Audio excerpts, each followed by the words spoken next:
Had them all the way, right? Huh? Had them all the way, right? Yeah, never doubt. That was obviously a really tough game. Really good team that we just played. Guys made plays tonight. It was cool to see our fans stay in the fourth quarter.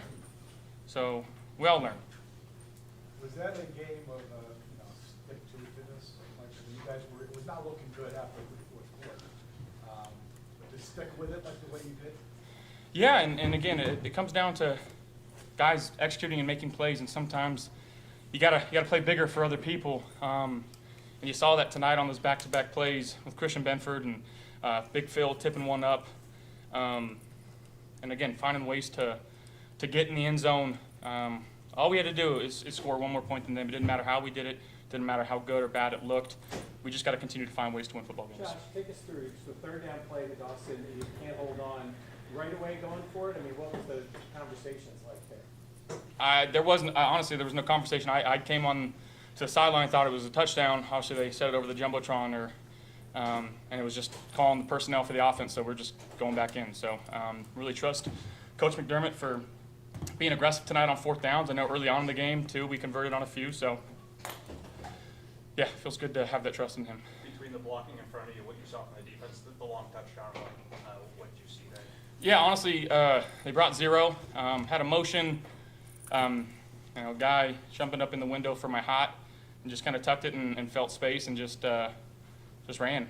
Cooksey did such a great job of running his guy off and then blocking downfield to spring me loose. So you don't get those plays too often, so they're fun. Did you say anything to James after the fumble, or you just?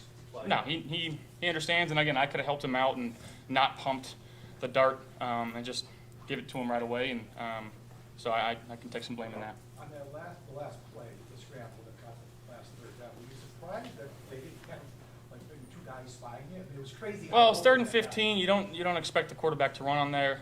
I was expecting zero, so I changed the protection, changed the route from our back, and it just kind of opened up and just took off and just tried to get it first. This was a game that tight ends got really involved. Everybody from the tight end room was involved. When you're able to use those guys, everybody, Dawson had one of his best games. He came back. When you're able to involve everybody, how does that help everybody? It's awesome, and especially with those tight ends, they do such an amazing job in the run game. They don't get a lot of love and a lot of praise, but they got their opportunities tonight and they made the most of them, and we're going to need that going forward. Was it nice to have Kincaid back? Absolutely, yeah. He's a difference maker out there for us. We know that, and I think the defense knows that too. But he's an absolute stud. Is there any reason you guys seem to have much more, not just offense, but as a team as a whole, your point differential in the second half is the best in the NFL? Is there any reason why at least it feels like you guys are a more confident group in the second half of games as opposed to the first half of games?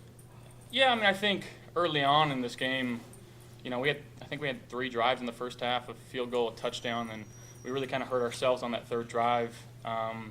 So we knew that we were moving the ball well, and we were hurting ourselves. And if we can just stop hurting ourselves, we can find success. And you pair that up with a couple of turnovers from our defense. That's a good recipe right there. Was there indicative of the adjustments you guys make at halftime? I think so. Yeah. I mean, guys just understanding what the team we're playing are trying to do to us. Having the trust in the coaches to make adjustments and then go out there and execute. First half is it for you, you're on the sidelines, the defense gets out of the field. And like you said, you only got 3 possessions because of that. Is that a little frustrating, going off the field at halftime, knowing that you're hardly having whatever? No, I mean, it was frustrating that we hurt ourselves on that drive and knowing that we could have put ourselves in a better position on the offensive side of the ball. We stress with this team all the time is we don't blink, we don't panic. Doesn't matter if our defense is playing outstanding, we're not playing great, and vice versa for our offense. We have supreme trust in each other that we're going to figure it out, we're going to play for each other, and that's all we try to do is just not ride the wave, stay as calm as possible, and find a way to figure it out. Can you, I know it's like a very small amount of time, but can you walk us through what it is like when Christian Benford intercepts that ball, basically the line, and then returns it? Like, what are you doing on the sideline, and what is your team doing? Are you immediately into football mode, or is it at those moments you kind of quickly? It's fan mode for sure, and it's a lot of swear words. Hopefully they weren't showing me on the sideline because I said a lot of bad ones. No, I mean it's fun to see your brother who works extremely hard, a guy that's as humble as they come. A guy just does his job, and he can make plays for your team in big moments of the game. It's so awesome. He deserves every bit of it. But yeah, I mean, that was a good turning point of the game. But at the same time, it was like, this game's not over. Who they have on that side of the that side of the field, and Joe. I mean, the game's never over, and obviously you saw that to the last drive there. Thanks, guys. Thanks, Josh.